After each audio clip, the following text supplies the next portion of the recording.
हरिओम। भगवान अभी कितनी अच्छी बात बता रहे थे। कहा कि तुम ये महसूस करो कि ये तुम्हारा अंतिम जन्म है और प्रभु की रजा में राजी रहो। उन्होंने बोला ना, कहा कि ओनली सी गुड, जो कुछ भी हो रहा है वो बहुत अच्छा हो रहा है।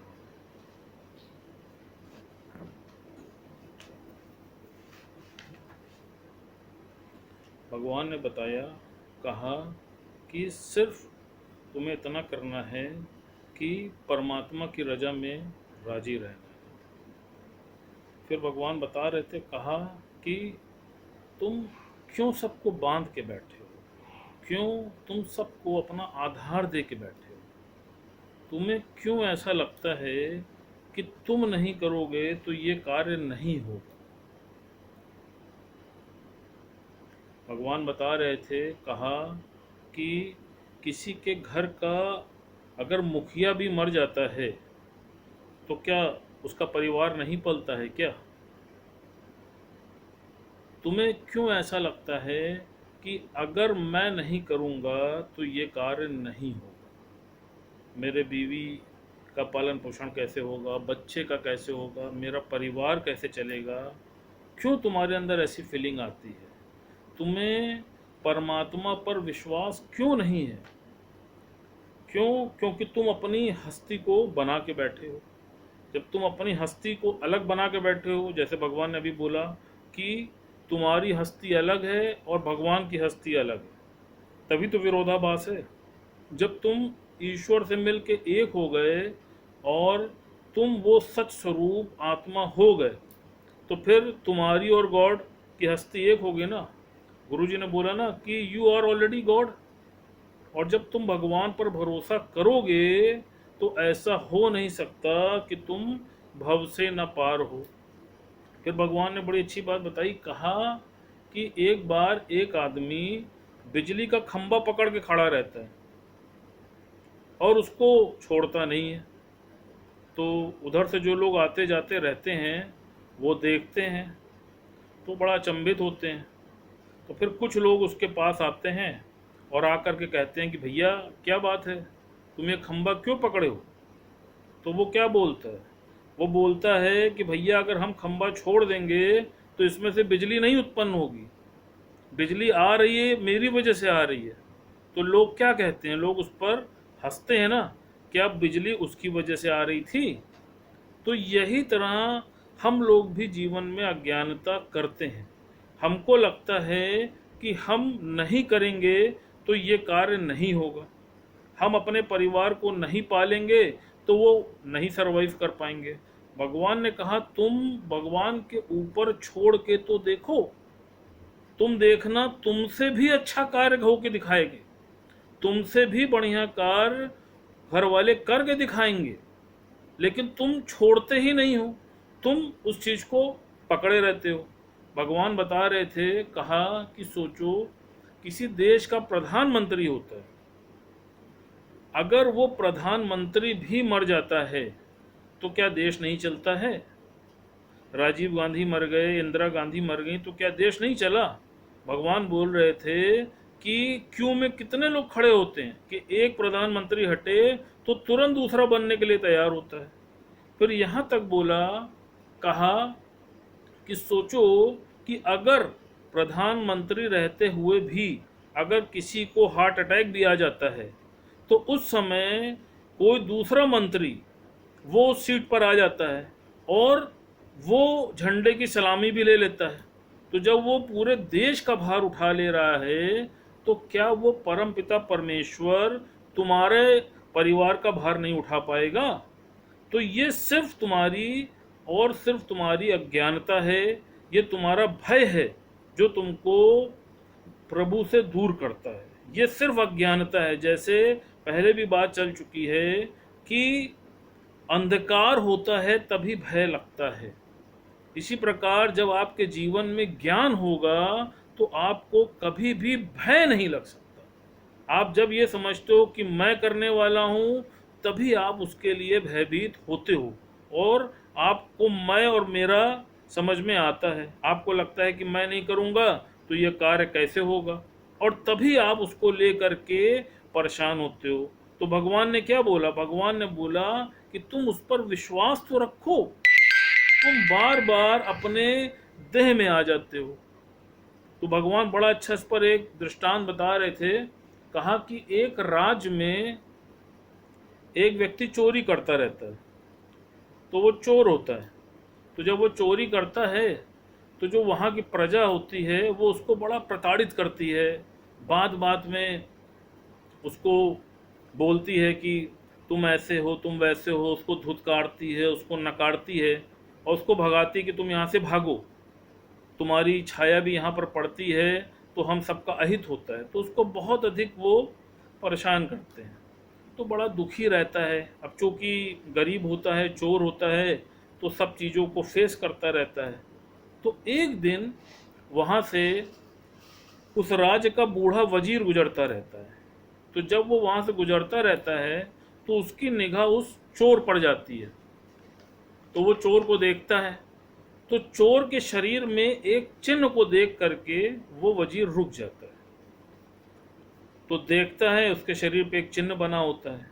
तो वो चोर से कहता है कि अरे आप तो युवराज हैं और आपकी खोज तो कई सालों से चल रही थी, बड़ा अच्छा हुआ कि आप मुझको मिल गए, और आपका स्थान यहाँ नहीं है, आपका स्थान तो राजमहल में है, आप युवराज, आप हमारे साथ चलिए।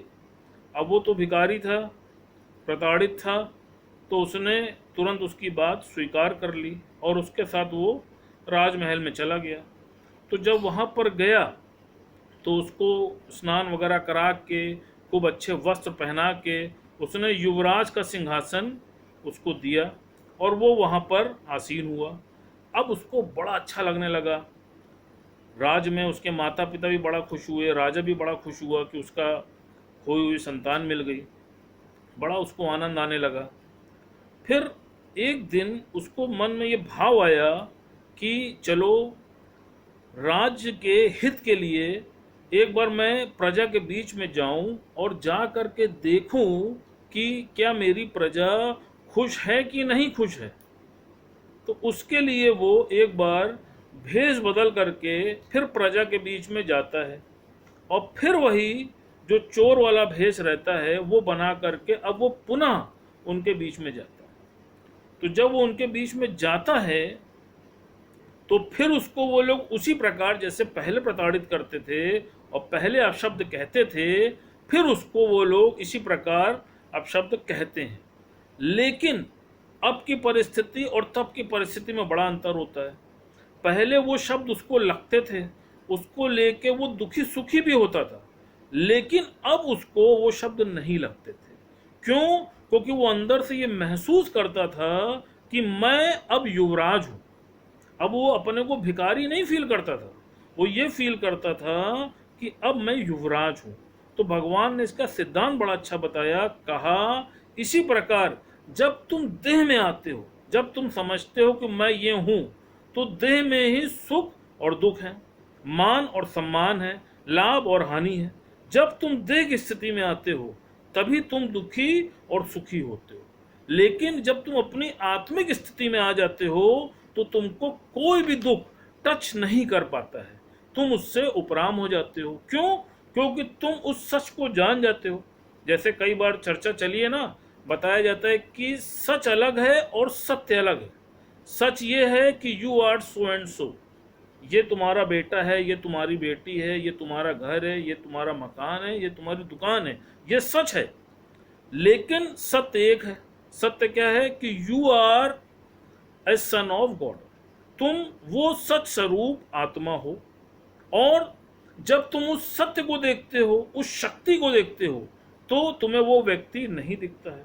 लेकिन जब तुम उस शक्ति से विमुख होते हो तभी तुम उस व्यक्ति को देखते हो। और फिर जब व्यक्ति को देखते हो तो गुरु ने पहले ही बोला है कि देह में सब विकार होते हैं और गुरु देह ही से हमको दूर करता है।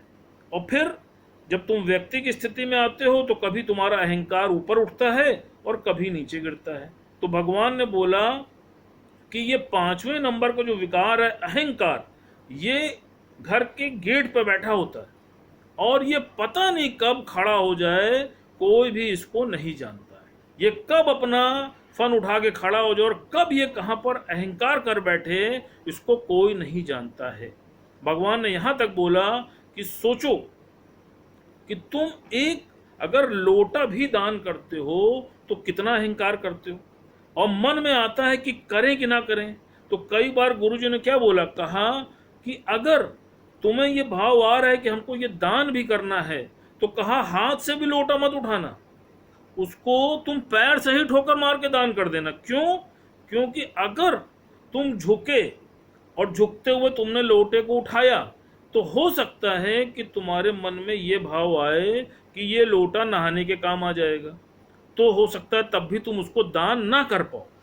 अच्छा, फिर उससे मजेदार बात आप सोचिए, अगर दान पे ही बात हो रही है तो आप देखिए कि कभी अपने अंदर झांक के देखिएगा कि आपने दिया ज्यादा है या मिला ज्यादा है। ईश्वर ने आपको ज्यादा दिया है ना, तो आप ये अंदर फील करिए कि आपने दिया ज्यादा है या मिला ज्यादा है। और दूसरी बात ये फील कीजिए कि मिला पहले है या दिया पहले है। जो कुछ भी मिला है तो वो सब दिया किसकी बदौलत? सब ईश्वर की बदौलत ही तो आपको मिल रहा है। जो कुछ भी आपको आज जीवन में प्राप्त है तो वो बदौलत किसकी है? वो बदौलत तो उस गॉड की है ना।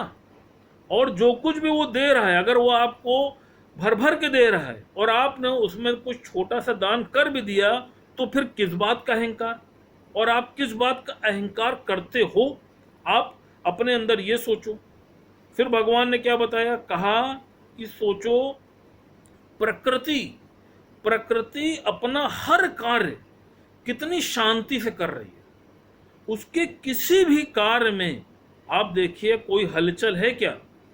आप कभी अनुभव कीजिएगा कि प्रकृति का जो भी कार्य हो रहा है वो कितनी शांति से और कितनी सहजता से हो रहा है। जैसे सूर्य उदय होता है तो क्या उदय होते समय नगाड़ा बजता है, ढोल बजता है, ताशा बजता है क्या?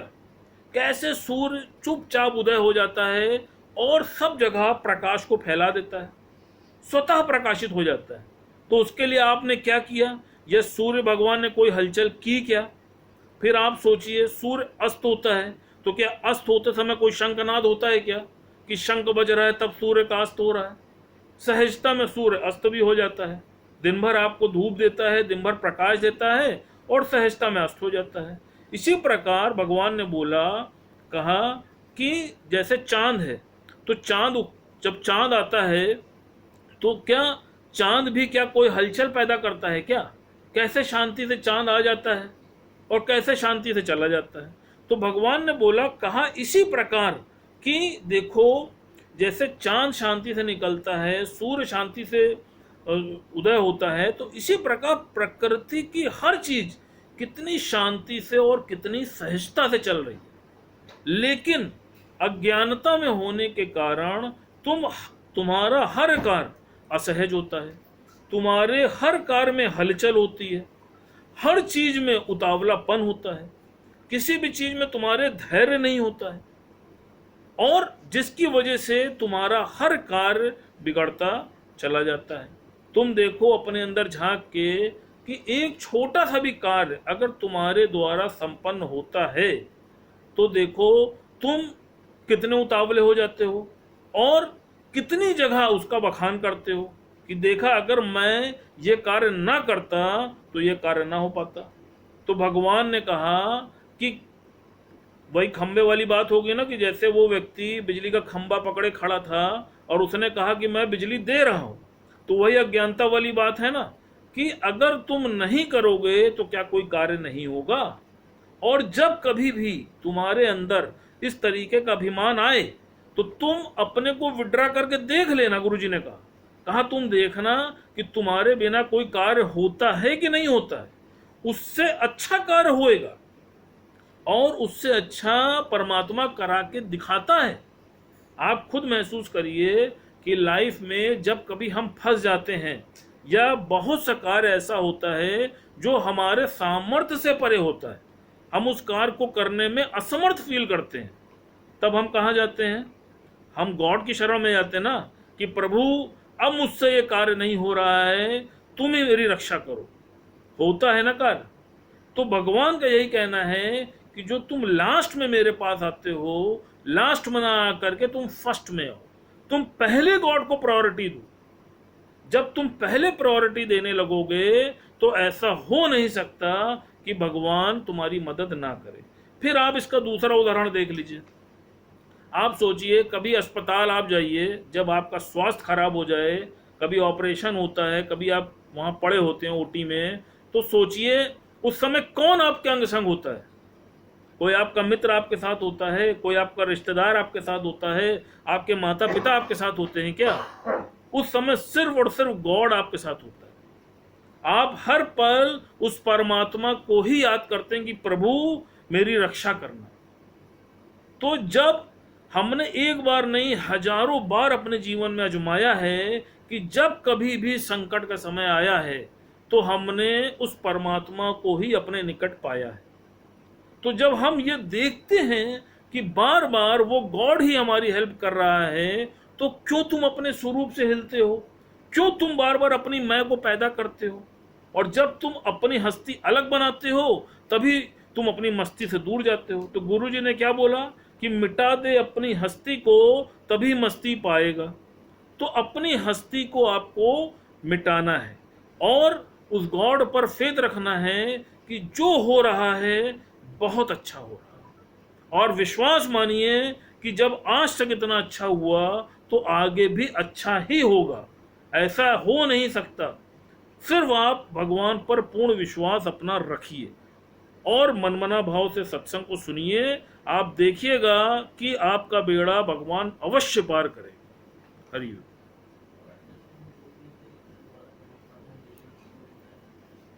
आप लोग फिर से दोबारा भी जो है वो होगा, ब्रेक होगा, ब्रेक बाद फिर से मिला लीजिएगा। बीच में एक बार ब्रेक होता है, दोबारा आप लोग सब मिला लीजिएगा। रोज ऐसा होता है ब्रेक के बाद में।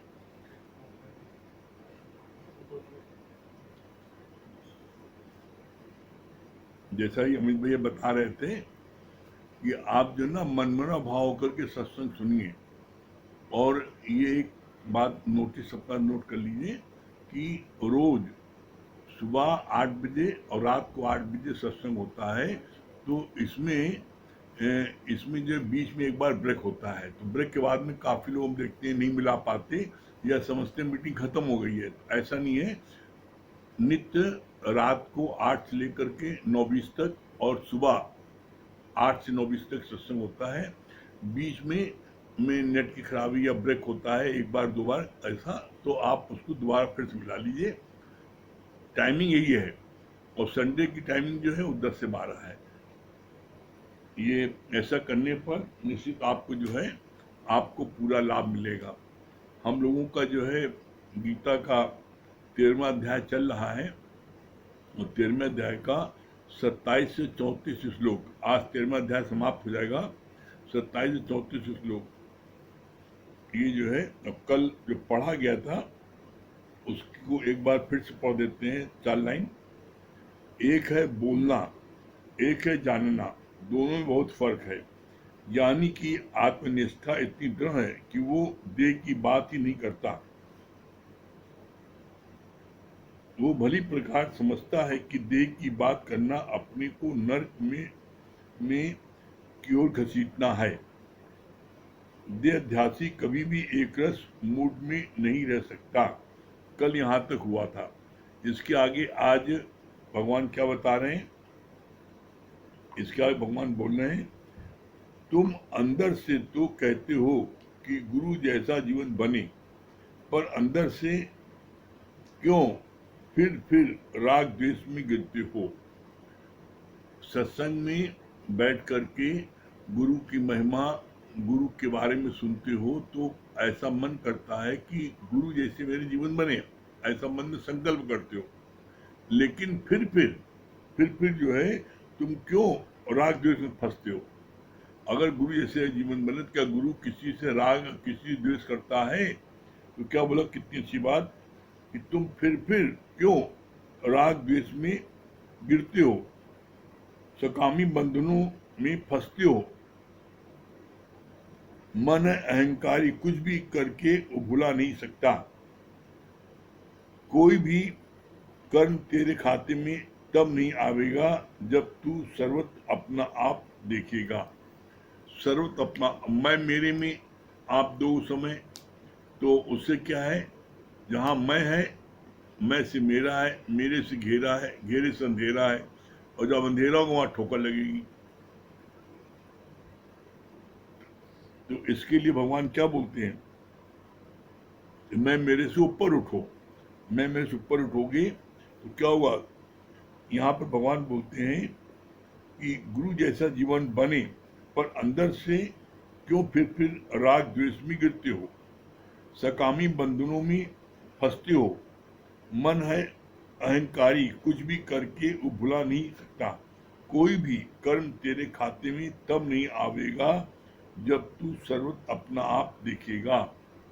सर्वत्र अपना आप देखने पर आपके खाते में कोई कर्म नहीं आएगा। सब में अपना आप देखना नहीं, सब में भगवान देखना, तो उससे भी कोई कर्म आपका नहीं बनेगा। इसके आगे भगवान क्या बोलते हैं, सत्कर्मी बड़ा अहंकारी होता है। जैसे हाथी नहाकर फिर मिट्टी में लौटता है तो दूनी डबल मिट्टी से भर जाता है, क्योंकि गीले शरीर पर और ज्यादा मिट्टी चिपक जाती है। तीरथ तप और दान कर मन में धरे गुमान, नालक निष्फल जात है जो कुंचन स्नान। जो जितना सत्कर्मी होगा वो उतना अहंकारी होगा।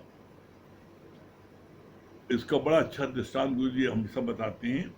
कहते हैं एक पंडित जी जो है वो क्या है, वो पूजा करने जा रहे थे मंदिर में। करे दिखावा भक्ति का, उजली ओढ़े चादरिया, अंदर से मन साफ किया ने बाहर मांझे गागरिया।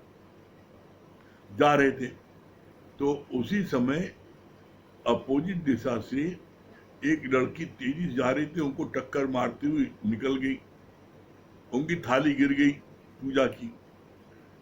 तो अब उनका देखो, पूजा करने जा रहे हैं लेकिन कितना क्रोध में, इसकी इतनी हिम्मत, मेरी थाली गिरा दी है, देखा नहीं, अभी लौट के आया तो बताता हूं मैं।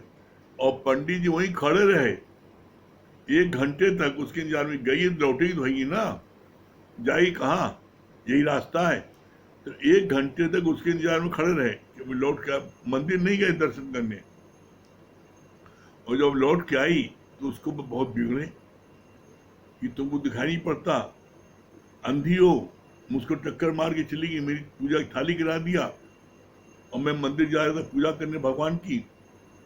जब सब पंडित जी ने अपना गुस्सा निकाल दिया, क्रोध, तो तब उस लड़की ने बोला कि पंडित जी आप पूजा करने जा रहे थे भगवान की, और इतना आपको होश है, इतना आपको होश है, पूजा करने जा रहे थे भगवान की, इतना होश है, मैंने आपको धक्का मारा, आपकी पूजा थाली गिरी, और आप 1 घंटे तक इंतजार करते रहे खड़े वहीं पर कि मैं लौटूं। और मैं अपने प्रेमी के पास जा रहा था, दुनियावी प्रेम में मैं इतना पागल था कि मुझको कुछ दिखाई नहीं पड़ रहा है, और आप भगवान के प्रेम में जो है आपको जो है सब दिखाई पड़ा कि मैंने धक्का मारा। अरे मैंने धक्का नहीं, वो धोखे लग गया, इतनी जल्दी हम जा रहे थे। क्यों? क्योंकि हम प्रेम में इतना उसमें डूबे थे। तो एक दुनियावी प्रेम में इतना डूब जाए, और वो तो बोला कि यहाँ पर इसलिए आया, करे दिखावा भक्ति का, खूब फूल माला फूल सजाकर थाली में सब दुनिया को दिखाते हुए, देखो मैं मंदिर जा रहा हूँ, इतना। बोला इससे कोई फायदा नहीं है, तुम कितना दिखावा कर लो। बोला ऐसा व्यक्ति को क्रोध बहुत आता, बड़ा गुस्सा होता है, बड़ा अहंकार होता है। उसको अहंकार हो तो मैं तो इतनी पूजा पाठ करता हूँ, मैं, और अगला पूजा पाठ नहीं करता है, तो वो हर एक को अपने से बड़ा तुच्छ नीचा जानते हैं, और इसीलिए वो हर एक की बेइज्जती करते हैं, किसी को सम्मान नहीं देते।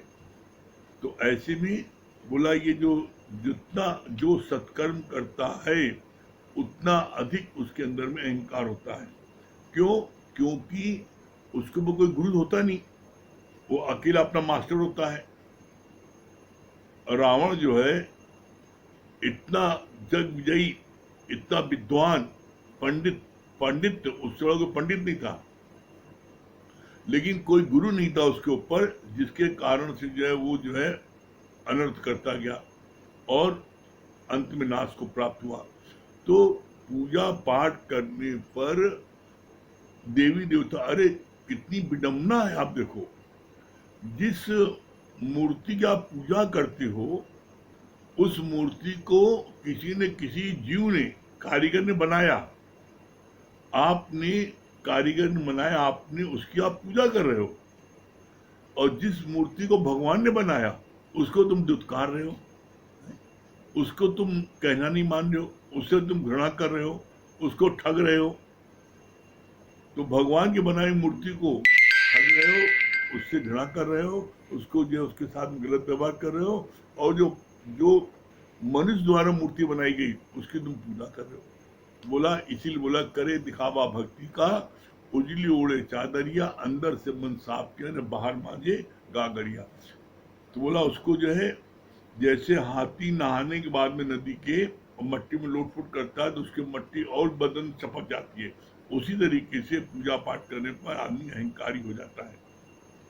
फिर आगे बोला, दुनिया में कई कई कर्म तुम करते हो जिनका आश्रय तुम्हें पता नहीं है, अंधे की जगह अंधा बैठता जाता है।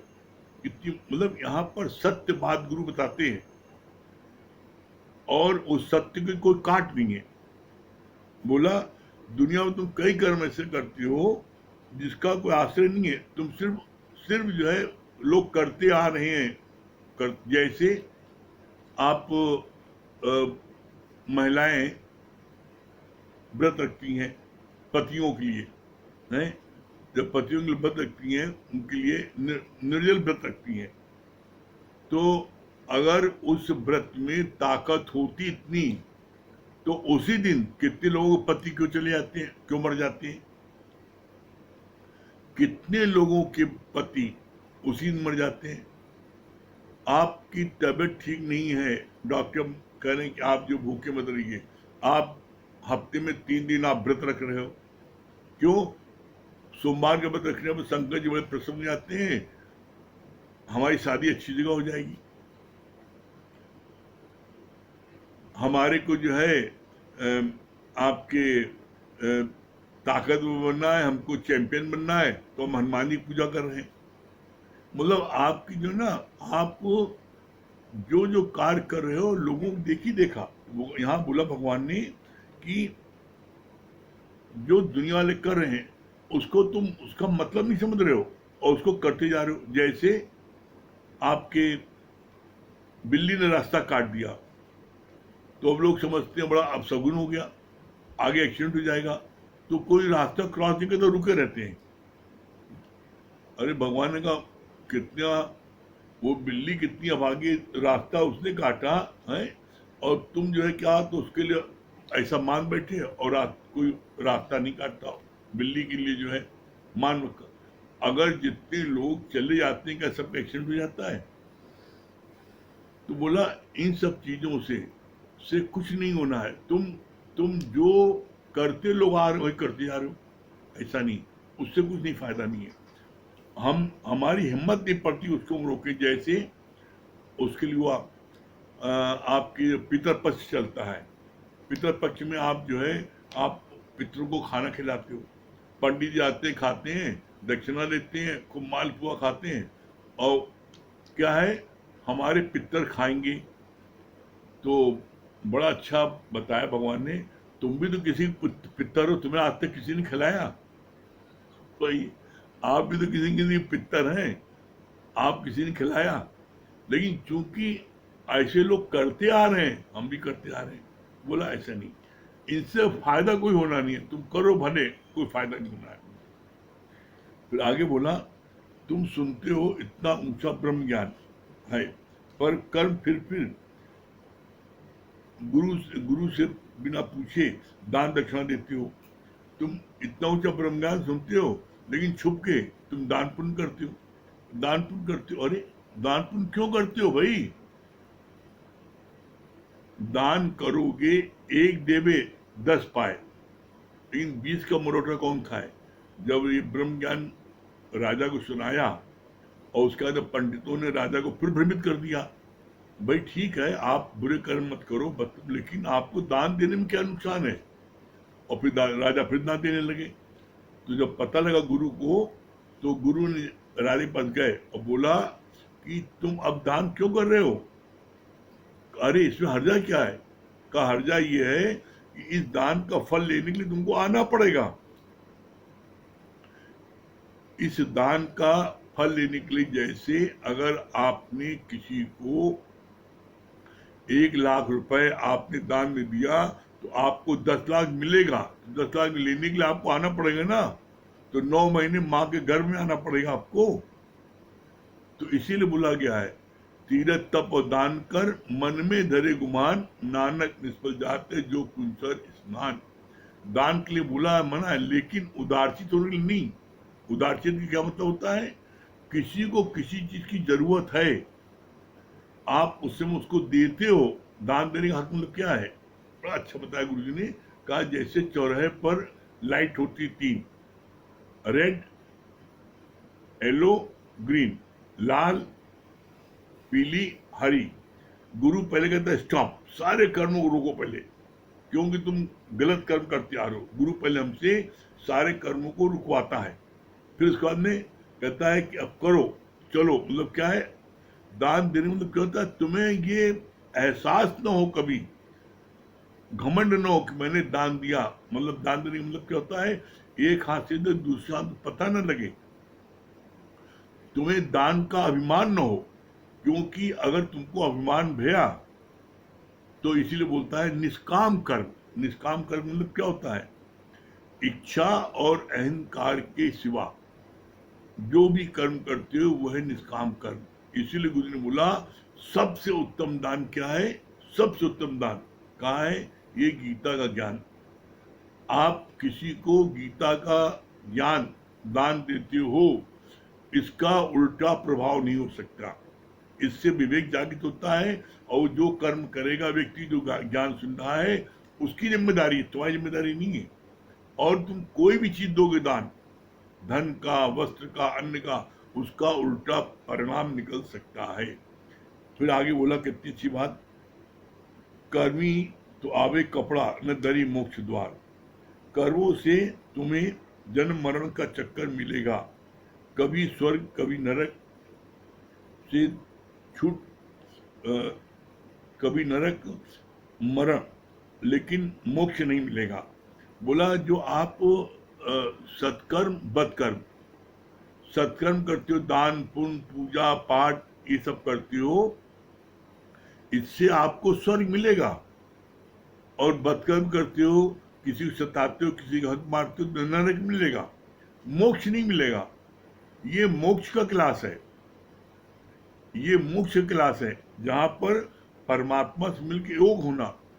तो ये इस मोक्ष के लिए ऋषि मुनि देवता भी तरसते हैं। जो देवता मनुष्य से बड़े माने जाते हैं, मनुष्य से ज्यादा वैल्यू देवताओं की है, लेकिन देवता, देव, धनुष, दानव तरसे ये मोक्ष के लिए तरसते हैं। क्यों? क्योंकि देवी देवता जो आज बने हैं, उनके जब पूर्ण कर्म क्षीण हो जाती हैं, तो उनको फिर इसी नरक लोक में ढकेल दिया जाता है, फिर जाओ नरक में, मोक्ष नहीं मिलता उनको। सत्कर्म करने के कारण उनको ये पद मिला, लेकिन जब पूर्ण कर्म क्षीण हो गए तो उनको फिर नरक फिर ढकेल दिया था, मुक्ति नहीं मिलती। कैसे वैल्यू है? देवी देवताओं की वैल्यू जैसे चांदी है, उसकी वैल्यू ज्यादा है, और लोहे की वैल्यू कम है। लेकिन लोहे को पारस से छुआ दो तो लोहा सोना हो जाता है, चांदी छुआओ, चांदी सोना नहीं होती है। तो उसी तरह मनुष्य जो है वो चाहे तो मोक्ष को प्राप्त कर सकता है। एकमात्र 84 लाख योनियों में एकमात्र मौका मिलता है मनुष्य योनि में, जिसमें मनुष्य चाहे तो मोक्ष को प्राप्त कर ले, नहीं तो फिर 84 लाख जीवन में भटकता रहे। फिर आगे बोला, तुम तो ज्ञान भी सुनाते हो तो वहां भी मेरे शिष्य बना लेते हो, जिसको ज्ञान सुनाते हो उस पर ठप्पा लगाते हो। चौराहे पर 3 बत्ती लगी होती है, लाल बत्ती यानी स्टॉप, पीली यानी यानी गो तैयार हो जाने के लिए, और फिर शुरू में बोलता है पीली माने पीली बत्ती वाले तैयार हो जाने के लिए, और हरी बत्ती वाले गो चले जाओ। तो पहले गुरु हमें बोलता है सब कर्मों को स्टॉप करो, फिर धीरे धीरे निष्काम की ओर प्रेरित करता है, फिर तो जीवन ही यज्ञ हो जाता है। निष्काम की ओर प्रेरित करता है, फिर जीवन ही यज्ञ हो जाता है। कोई कर्म भी अपनी इच्छा से फिर ज्ञानी नहीं करता। ज्ञानी जो है ईश्वर इच्छा से चलता फिर है, वो हर समय ईश्वर इच्छा से चलता है। कहता है जैसे ईश्वर की इच्छा वैसे जो है वो कभी अपनी इच्छा से नहीं चलता। फिर बोला बड़ी अच्छी बात,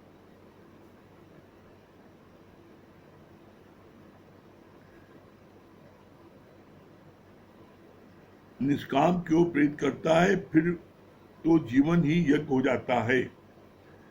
काम होता है हाथों से और तुम अहंकार करते हो कि मैंने किया। काम होता है हाथों से और तुम अहंकार करते हो मैंने किया। तुम्हारे हर कर्म के कारण तेरे मुख से कर्तापने की बदबू बास आती है। यह है काला सर्प। जैसे सांप का डसा व्यक्ति तड़पता है फिर मर जाता है, ऐसे ही कर्तापने के सर्प के द्वारा तुम डसे हुए हो, इसलिए आज भी तड़पते रहते हो। इतनी अच्छी बात बोली भगवान ने, बहुत अच्छी बात बोली भगवान ने यहाँ पर कि काम होता है हाथों से और तुम अहंकार करते हो कि मैंने किया। अरे हाथ ने काम किया, तुमने मैंने किया। मुख वकील बना है, बस वकील बन के बोलता रहता है, करता कुछ नहीं है। जो मैंने अपनी आंखों से देखा, तो आंख ने देखा आंख बोले। इसीलिए बोला कि हर इंद्रियां अपने गुणों में बरत रही हैं, तुम उसमें इंटरफेयर क्यों करते हो? कान ने सुना, मैंने सुना। अरे भाई कान ने सुना, तुम मुख क्यों बोल रहा है? हर बात मुख बोलता वकील। तो इसी बात बोला कि कर्तापने का सांप, तुम्हारे अंदर जो कर्तापने का गंध आती है, दुर्गंध आती है, कैसे बोला, जैसे सांप किसी को काट लेता है तो वो व्यक्ति तड़प करके मर जाता है।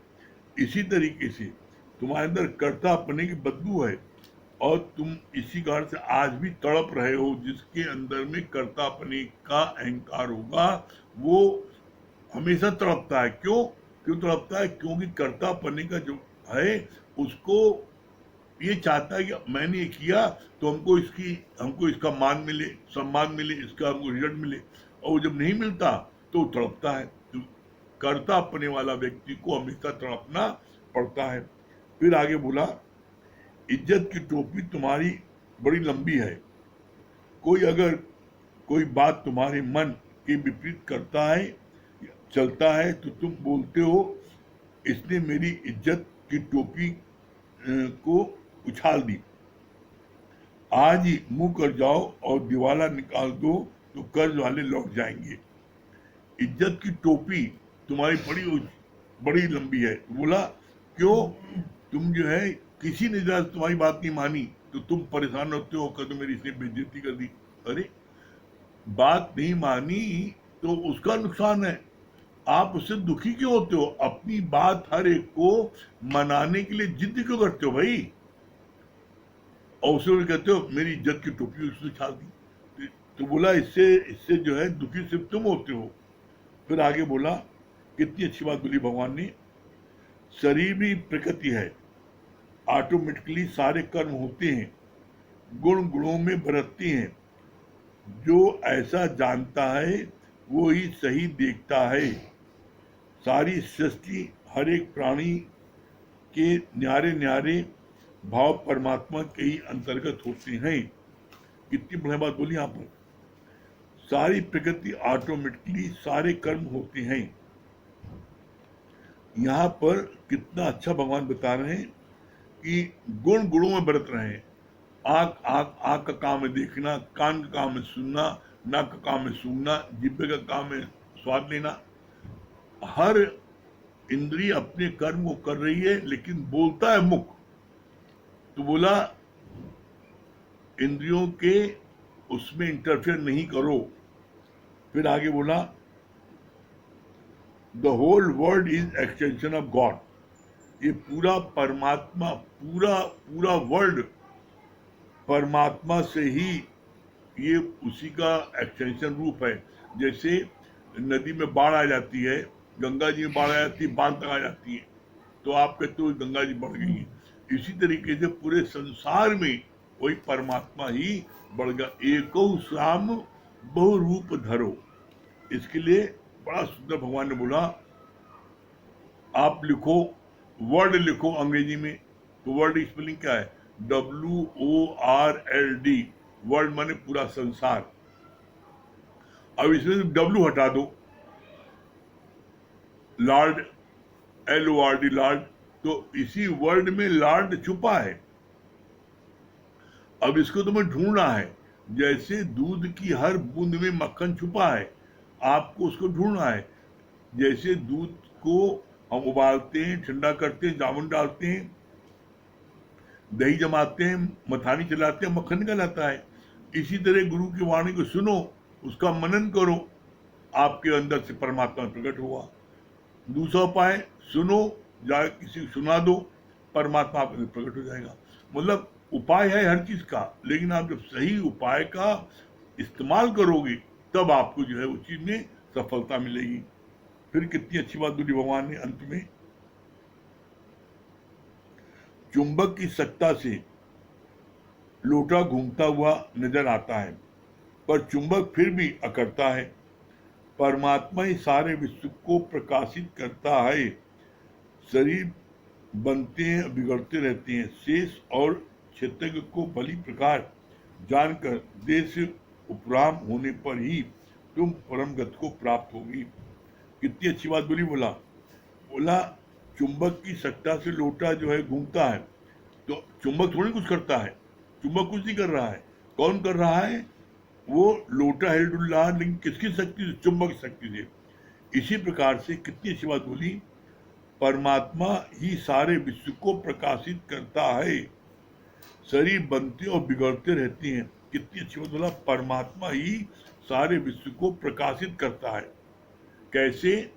इसका बड़ा अच्छा मुझे बताया। जैसे एक सूर्य सारे विश्व को प्रकाशित करता है, इसी तरीके से एक परमात्मा सारे जीव जंतु को, आकाश में पक्षी, धरती पर जीव और जल में जल के जीव, उन सारे को, उनको जो है हर एक जीव की प्रतिपालना भगवान करता है। कैसे बोला आपके पलते अलग अलग है प्राणी, पालने वाला एक है। वही परमात्मा की शक्ति सारे जीवों को चलाती है, पिलाती है, उठाती, बैठाती है, खिलाती है। वो हम समझते मैं कर रहा हूं। जैसे एक सूर्य ही सारे संसार को प्रकाशित करता है, उसी तरीके से एक परमात्मा, एक ब्रह्म, उसी की सत्ता से सारे जीव उठते, बैठते, खाते, पीते, चलते हैं। जिस समय उस परमात्मा से तुम्हारा कनेक्शन कट होता है, उसी समय जीव निर्जीव हो जाता है। उसी समय जीव निर्जीव हो जाता है। तो कहते मर गया। मर कब गया? वो जैसे पतंग की डोर, जब तक पतंग से बंधी है, पतंग आकाश में उड़ रही है, अब डोर कट गई, पतंग गिर गई। इसी तरीके से जीव है, जब तक परमात्मा से उसकी डोर लिंक बंधी है, जुड़ी है, तब तक वो व्यक्ति, वो जीव सब कुछ कर रहा है। और जैसे ही उसकी डोर कटी परमात्मा से, वो व्यक्ति निर्जीव हो जाता है। लोग कहते हैं उसमें से क्या निकल जाता है, कैसे मर जाता है? निकलता कुछ नहीं है, निकलता है अंतिम बेले की वासना। वो अंतिम बेले की वासना के अनुसार उसको अगला जन्म मिलता है। वास्तव में जिसमें जहां तुम्हारी आसक्ति है आज, मरते समय उसी का ध्यान होगा। इसके लिए गुरु नानक साहब ने बड़ा क्लियर कट वर्णन किया है। क्या बोला है? अंत काल जो पुत्र सुमरे, ऐसी चिंता में जो मरे, तो सुअर योनि बल बल उतरे। अंत काल जो धन सुमरे, तो सर्प योनि बल बल उतरे। अंत काल जो महल माड़ी सुमरे, महल माड़ी मकान दुकान सुमरे, तो प्रेत योनि बल बल उतरे। अंत काल जो पति सुमरे या स्त्री सुमरे, वैसा योनि बल बल उतरे। लास्ट में बोला है, अंत काल जो हरि सुमरे, ते नर मुक्ता होए। अंत काल में जो परमात्मा का, हरि का गुणगान करते हुए, भजन गाते हुए, कीर्तन करते हुए, भगवान की वाणी सुनते हुए जिसका जो है शरीर शांत होता है, वो परमात्मा से मिलकर एक होता है। तो इसीलिए बोलते हैं, घड़ी जो विष्णु राम को, तो ब्रह्म हत्या में हुए। हर समय पी की पचार में या पी के पचार में आप करते रहो, निश्चित आपको मोक्ष मिलेगा, गारंटेड है। और आप जो लोग जितने सत्संग सुन रहे हैं, वो तो अपनी मुक्ति की कभी चिंता करें ही नहीं। क्यों? क्योंकि दादा भगवान की प्रतिज्ञा है, कैसा भी नीच, पापी, अधर्मी, कुकर्मी, बदचलन मेरी शरण में आता है, मेरे सत्संग में आता है, मैं उसको कब्र से निकाल कर मुक्त करता हूं। अपनी चिंता नहीं करो। गुरु यहाँ तुमको इतना पावरफुल बना देता है कि तुम सैकड़ों को जाकर के मुक्त करो। आप गुरु कहना मानोगे, निश्चित आपको जो है आनंद मिलेगा और आपको परमात्मा की गोद प्राप्त होगी। ठीक है? हुँ? हाँ नीलू जी, अनु नहीं अनु? हाँ हरिओम नीलू जी, क्या बता रही हैं?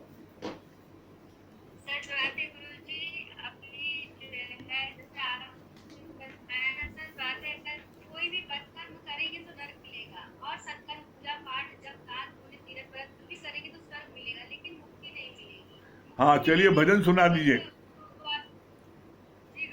हाँ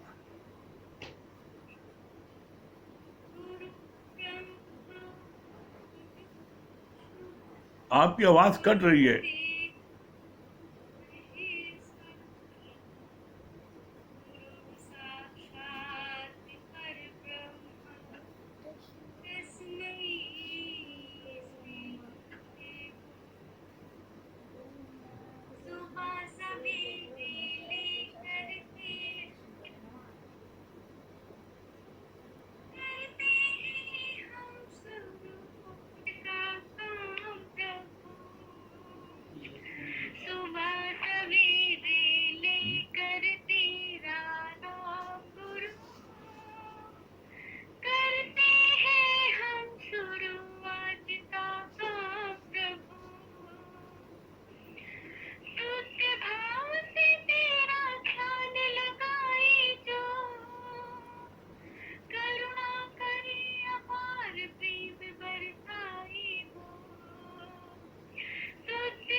आपकी आवाज नहीं आ रही है।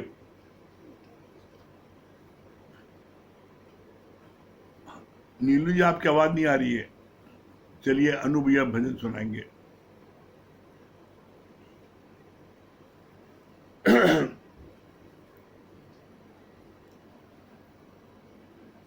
सुख के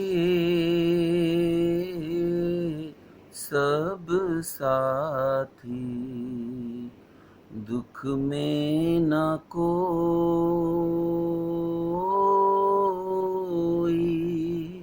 मेरे राम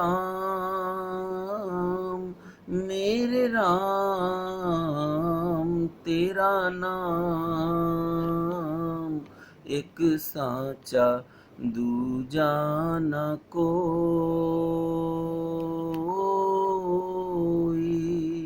सुख के सब साथी, दुख में न कोई। मेरे राम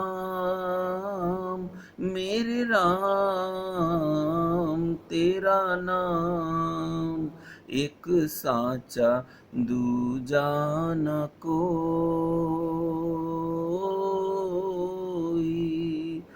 दीवन आनी जानी छाया, जीवन आनी जानी छाया। झूठी माया झूठी काया, फिर काहे को सारी उमरिया। फिर काहे को सारी उमरिया, पाप की गठरी ढोए। सुख के सब साथी, दुख में न कोई। मेरे राम तेरा नाम एक साचा दूजा न कोई। सुख के सब साथी, दुख में न कोई। ना कुछ तेरा ना कुछ मेरा, जीवन जोगी वाला डेरा। ना कुछ तेरा ना कुछ मेरा, जीवन जोगी वाला डेरा। उजले तन पर मान किया और मन की मैल न धोई। सुख के सब साथी, दुख में न कोई। मेरे राम तेरा नाम एक साचा दूजा न कोई। सुख के सब साथी, दुख में न को।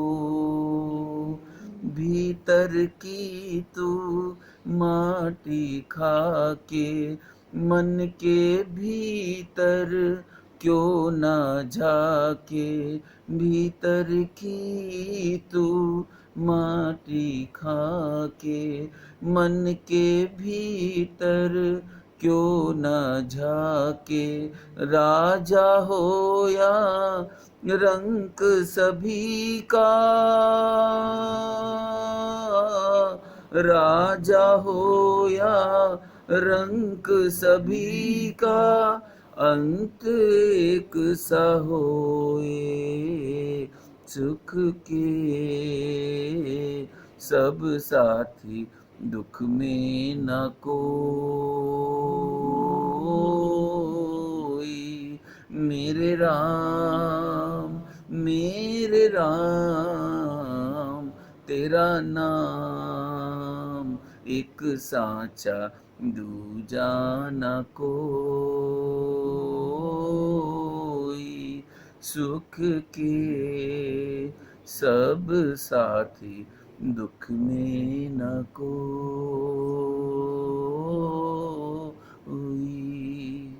बहुत सुंदर। हाँ संजय भैया।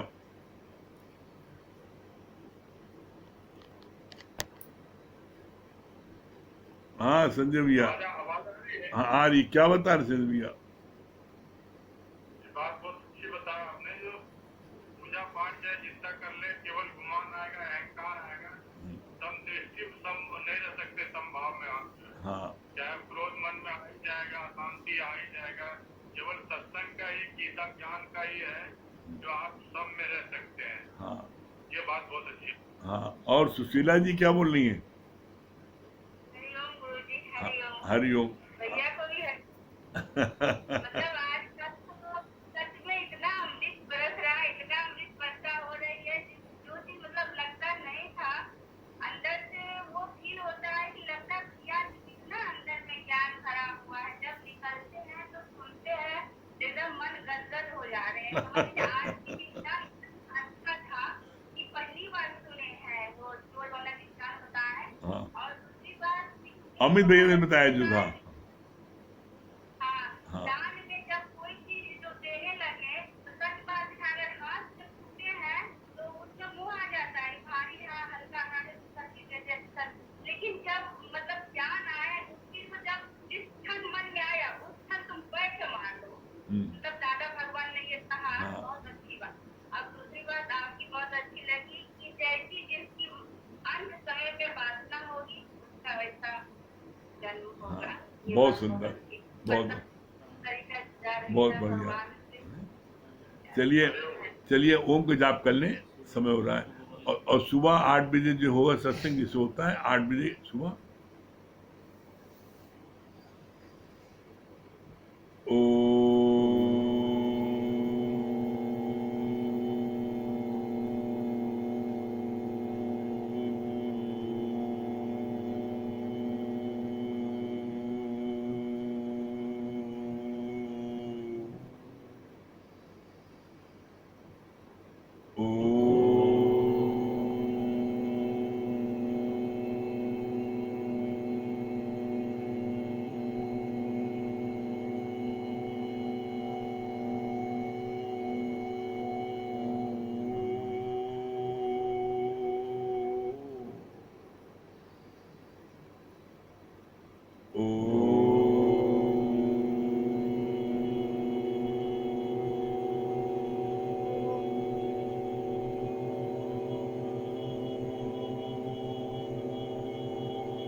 सभी प्रेमियों को हरिओम, राम राम।